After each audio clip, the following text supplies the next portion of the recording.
ઉનાળામાં ઠંડા પીણા આઈસ્ક્રીમ ગોલા જેવી વાનગીઓ લોકો વધુ પસંદ કરે છે, તો શિયાળાનું ખાસ પીણું કાવો ગણાય છે. થોડી ઠંડીની શરૂઆત થતાં કાવાની દુકાન કે લારીઓમાં લાંબી કતારો જોવા મળે છે. જામનગર એ આયુર્વેદ બાબતે વિશ્વભરમાં પ્રખ્યાત થયું છે. તેવી રીતે જામનગરમાં વહેંચાતા કાવા એ દેશ વિદેશમાં પ્રખ્યાત છે. મારું નામ છે કિરીટભાઈ નટવરલાલ ભાનુશાળી. આ કાવો જામનગરની એક વિશેષ વસ્તુ છે. જામનગરમાં અમારા 5 પેઢી ત્યાં થતો છે. મારા પપ્પાના દાદા તો કેટલીમાં એકાના પૈમાં વેચતા. એ ઘરાણાની આ વસ્તુ છે.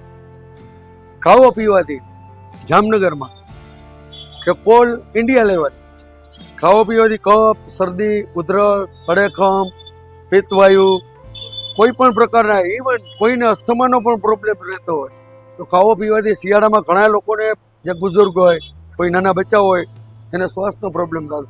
આ કાવો પીવાથી એમાં પણ બહુ ખૂબ ફાયદાકારક છે. અને કાવામાં ઘણી વસ્તુઓ છે અમારી. આમાં અરડુસી, સેતોપલાદી, કાકડસિંગી, તુલસી, સૂંઠ, ગોરીંજન, પિત્તપાપડો, ષષ્ઠીમધુ, ગોરખમુંડી, સંચર, સિંધાલોણ, મરી, આવી અનેક બધી વસ્તુનો એમાં ઉપયોગ થાય છે. કમસે કમ 42 ઇન્ગ્રીડિયન્ટ્સનો કોમ્બિનેશન છે આની અંદર. ઇવન ખાવાના સ્વાદમાં આખું આયુર્વેદિક શાસ્ત્ર 6 રસ ઉપર ડિપેન્ડ કરે છે. ખાટો, ખારો, તીખો, તુરો, કડવો ને મધુર. એક મધુર રસ ફ્રી છે આની અંદર, જેને ગયડાસ કહી શકાય. એટલે આ ખાવાનું સેવન કોઈ ડાયાબિટીક હોય તે પણ કરી શકે છે. અને ડાયાબિટીસમાં ખૂબ ફાયદો પણ કરે છે, કેમ કે આની અંદર અમુક કડવાણી પણ છે. એટલે કાવો પીવાથી ઘણા, અને ઇવન મારા packet out of country, London, Leicester, UK, Canada, Nairobi, Fiji, આવા બિગેસ્ટ જે કહી શકાય એવા કન્ટ્રીઓમાં પણ ઘણા એનઆરઆઈઓ મારી પાસે લઈ જાય છે. ઇવન અહીંયા એના રિલેટિવ પાસે મગાવે છે. હમણાં કેનેડા પણ મેં બાળકો જે વિદ્યાર્થીઓ જતા હોય એના માટે પણ મોકલી આપે છે. એટલે કાવો એક જામનગરનું મેજિક ડ્રિંક કહી શકાય. ઇવન કાવો જ્યારે કોરોના કાળ જેની પહેલી લહેર હતી તો એનો કોઈ એન્ટીડોટ નહોતો, એમાં પણ જબરી કામગીરી આ કાવાએ બતાવી છે. એટલે કાવોમાં જેને કહેવાય કે એક અમૃત કહી શકાય.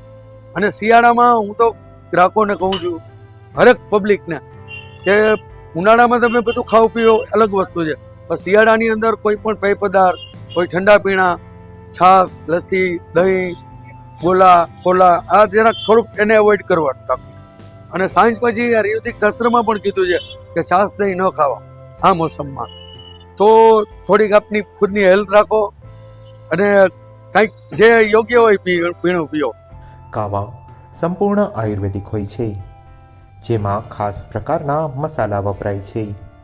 42 જેટલા આયુર્વેદિક મસાલા, જેમાં બોંદાણા, આદુરસ, સંચર, સૂંઠ વગેરેથી કાઢીને તેને લીંબુ મસાલા સાથે ગરમા ગરમ પીરસવામાં આવે છે. સેલ્ફ ડોક્ટર કિંજલ લશ્કરી. હું એમબીબીએસ ડોક્ટર છું અને અમે લોકો વિન્ટર્સમાં અહીંયા રેગ્યુલરલી આવતા હોઈએ છીએ. હેલ્થ માટે બી બહુ સારું છે અને એઝ અ ટીનેજર મને અને મારા ફ્રેન્ડ્સને અહીંયા આવું બહુ ગમે છે. આખા જામનગરમાં અમને બેસ્ટ અહીંયાનો જ કાવો લાગે છે અને ટેસ્ટ વાઇઝ બી બહુ સારું છે. લાઈક પહેલાં કેવું હતું કે તીખું, તુરું એવું જ લાગતું હતું, બટ અહીંયા હવે કેવું છે કે લીંબુ ને બધું નાખ્યું હોય છે તો ટેસ્ટ વાઇઝ બહુ મજા આવે છે. તો અમને અહીંયા આવું ગમે છે. એક એક ઘૂંટ શરીરમાં જાણે સ્ફૂર્તિનો અનુભવ કરાવે છે. લવિંગ, તુલસી, મરી, સંચર, સૂંઠ સહિતના અનેક મસાલાનું યોગ્ય પ્રમાણમાં મિક્સ કરીને તે કાવા માટે મસાલો તૈયાર કરવામાં આવે છે. જેમાં સ્વાદની વાત કરીએ તો કાવા ખાટો, ખારો, તુરો, તીખો અને મીઠો તેમજ મધુરો તમામ પ્રકારના સ્વાદમાં કાવો તૈયાર થાય છે.